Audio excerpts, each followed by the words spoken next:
नमस्कार दोस्तों, आज की क्लास में फिर से आपका एक बार स्वागत है। और आज का हमारा टॉपिक है दोस्तों आर्टिकल 37। तो चलिए स्टार्ट करते हैं। आर्टिकल 37 दोस्तों मैंने बोर्ड पे लिख रखा है, एक बार मैं आपको इसको पढ़ के सुना देता हूं, उसके बाद फिर आपको इसके बारे में समझाता हूं। इसमें लिखा है that DPSPs are non justiciable, however they are fundamental to the governance of the country and it shall be the duty of the state to follow these principles while making laws। अब दोस्तों इसको चलिए समझते हैं। जो important terms हैं उसको मैंने दोस्तों अंडरलाइन कर रखा है ताकि आपको समझने में आसानी हो।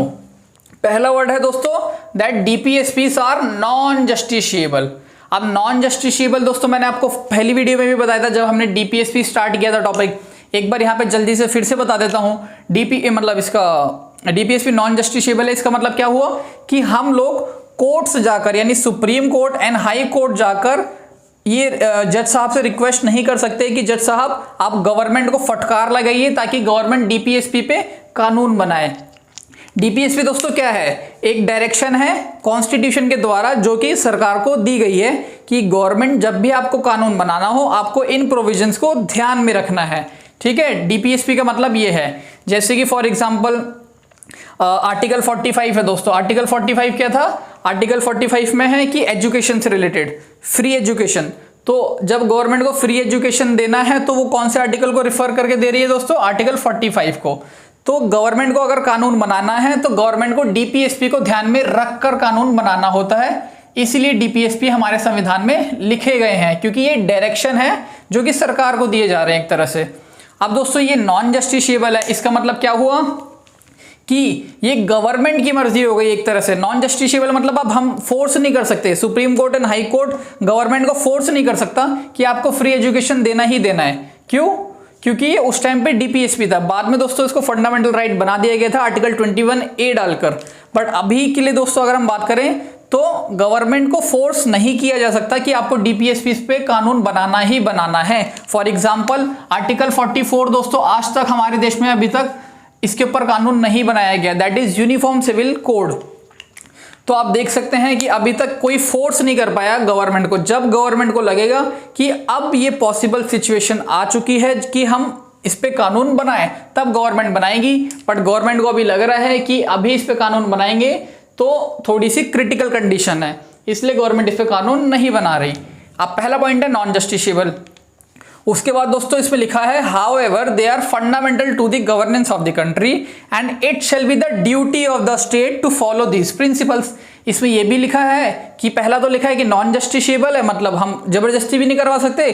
बट इसमें एक लाइन लिख दी कि ये गवर्नमेंट की ड्यूटी है एक तरह से। स्टेट को दोस्तों मैं बार बार गवर्नमेंट इसलिए बोल रहा हूं ताकि आपको आसानी हो समझने में। बाकी स्टेट की proper definition article 12 and article 36 में दे रखी है। अब दोस्तों इसमें दूसरी लाइन क्या लिख दी कि ड्यूटी है गवर्नमेंट की। ये सिर्फ ड्यूटी है दोस्तों, मैंडेटरी तो बोला नहीं इसमें कहीं भी कि मैंडेटरी है। इसमें सिर्फ लिखा है कि ड्यूटी है गवर्नमेंट की कि फॉलो करे इन प्रिंसिपल्स को जब भी उन्हें कानून बनाना हो। That follow this principles while making laws. जब भी आपको कानून बनाना है तो आप इन प्रोविजंस को ध्यान में रखकर कानून बनाइए। ये दोस्तों सिर्फ ड्यूटी बोला हुआ है, ठीक है। अब आप ड्यूटी वर्ड को लेकर कोर्ट्स तो जा नहीं सकते कि जज साहब इसमें लिखा है ड्यूटी तो ये गवर्नमेंट अपनी ड्यूटी नहीं कर रही है। तो सुप्रीम कोर्ट तो यही बोलेगा दोस्तों कि ये नॉन जस्टिशिएबल राइट्स हैं। नॉन जस्टिशिएबल राइट्स का मतलब ऐसे अधिकार जो कि आप कोर्ट्स जाकर जबरदस्ती नहीं मांग सकते। फंडामेंटल राइट्स में क्या है दोस्तों कि अगर गवर्नमेंट आपके किसी राइट्स का वायोलेशन करती है, मौलिक अधिकार का अगर हनन करती है गवर्नमेंट आपका, तो आप सुप्रीम कोर्ट जाते हैं अंडर आर्टिकल 32। फिर सुप्रीम कोर्ट गवर्नमेंट को फटकार लगाती है एंड गवर्नमेंट ने जो ऐसा कानून बनाया होता है जिससे आपका मौलिक अधिकार का हनन होता है तो सुप्रीम कोर्ट उसको स्ट्रक डाउन कर देता है, नल एंड वॉइड डिक्लेयर कर देता है, क्योंकि वो जस्टिशिएबल राइट्स हैं। फंडामेंटल राइट्स हमारे जस्टिशिएबल राइट्स हैं। बट आर्टिकल 37 में लिखा है कि डीपीएसपी नॉन जस्टिशिएबल है। इसका मतलब हम लोग जबरदस्ती गवर्नमेंट से ये काम नहीं करवा सकते। एंड इसमें लाइन लिख दी दोस्तों ड्यूटी भी है। तो अब आप सोचिए एक बार कि कैसे गवर्नमेंट को फोर्स किया जाए कि गवर्नमेंट डीपीएसपी को ध्यान में रखकर ही कानून बनाए हमेशा। अब इसमें ड्यूटी लिखा है एंड अगर गवर्नमेंट अपनी ड्यूटी को फॉलो नहीं करती तो आप क्या कर सकते हैं दोस्तों? सोचिए एक बार।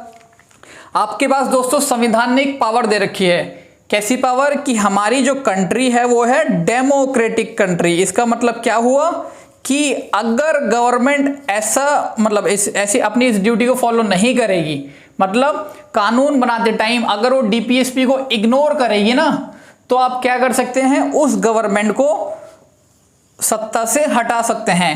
फिर आप क्या करेंगे, दोबारा से इलेक्शन में नई गवर्नमेंट चुनेंगे जो कि इन प्रोविजंस को ध्यान में रख के कानून बनाए। इसलिए दोस्तों आपके पास हमारे संविधान ने एक पावर दे रखी है जिसे कहा जाता है इलेक्शन। एंड इलेक्शन में क्या होता है दोस्तों, आप लोग वोट देते हैं एंड अपने हिसाब से गवर्नमेंट को चुनते हैं, ठीक है। एंड अगर आपने गवर्नमेंट को चुना है तो गवर्नमेंट वही करेगी जो जनता चाहेगी। एंड जनता क्या चाहती है कि गवर्नमेंट अपनी ड्यूटी सही से निभाए, ऐसे कानून बनाए जो कि डीपीएसपी में लिखे गए हैं। इसीलिए दोस्तों गवर्नमेंट इन ड्यूटीज को फॉलो करती है। अगर गवर्नमेंट इसको फॉलो नहीं करेगी तो उस गवर्नमेंट को हटा दिया जाता है इलेक्शन के थ्रू। आपके पास सिर्फ एक लौती यही पावर है जिसके थ्रू आप गवर्नमेंट को फोर्स कर सकते हैं किसी भी चीज के लिए। अदरवाइज दोस्तों ये तो नॉन जस्टिसेबल है, आप सुप्रीम कोर्ट या हाई कोर्ट जाके काम नहीं करवा सकते। आपके पास एक लौता हथियार है इलेक्शन। इलेक्शन के थ्रू ही गवर्नमेंट दोस्तों मतलब इलेक्शन से ही गवर्नमेंट डरती है और किसी चीज से गवर्नमेंट नहीं डरती है। उम्मीद करता हूं दोस्तों आपको आर्टिकल 37 अच्छे से समझ आया होगा। एंड दोस्तों इसके बाद के जो आर्टिकल्स हैं, हर एक आर्टिकल पे हम एक एक वीडियो बनाएंगे ताकि आपको अच्छे से समझ आए। उम्मीद करता हूं आपको ये वीडियो अच्छी लगी होगी। एंड अगर अच्छी लगी है तो दोस्तों इसको ज़्यादा से ज़्यादा शेयर करिए। बहुत बहुत धन्यवाद।